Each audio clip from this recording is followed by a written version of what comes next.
Assalamu alaikum. This podcast is brought to you by SeekersGuidance, the global Islamic seminary. Help us spread the light of prophetic guidance to millions around the world by becoming a monthly supporter.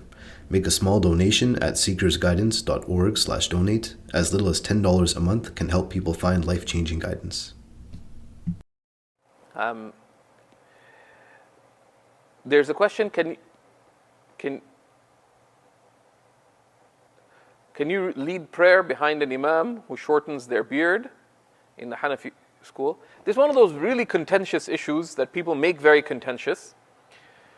And part of it, there's a context in the subcontinent, particularly, which is in the subcontinent, dress and appearance are very central to identity. And the Muslims were a minority in India. And holding on to your identity as a minority is very, very important.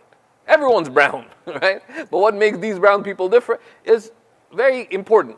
And that identity was challenged and threatened under colonialism, right? So it becomes a very sensitive issue, right? It's a very sensitive issue in that regard.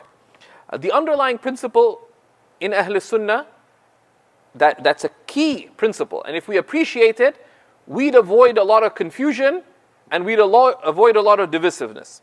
Al-Izz bin Abd Salam, who was known as Sultanul Ulama, literally the sultan of the scholars, one of the great imams, and he was at the level of ijtihad. He stated that لا إنكار في مسائل الخلاف, and people before and after him have said the same thing, that there cannot be any rejection, any condemnation in matters of difference of opinion. Anything that is differed upon within mainstream Islam is not the subject of condemnation. And any difference within mainstream Islam, which is within the four schools of Sunni Islam and the positions deemed sound within each of the schools. Because sometimes within one school you have 2, 3, 4 or more positions. Usually not, but sometimes. So anything that is differed upon is not the subject of condemnation and must be accepted even if disagreed upon. And the length of the beard is such an issue. Within Sunni Islam, it is differed upon as to what the required length is, even more than that. So it's not the subject of difference of opinion. And the basis is that we pray behind every Muslim. The Prophet ﷺ said, "Sallu khalfa kulli barrin wa fajir." Pray behind every virtuous and corrupt person.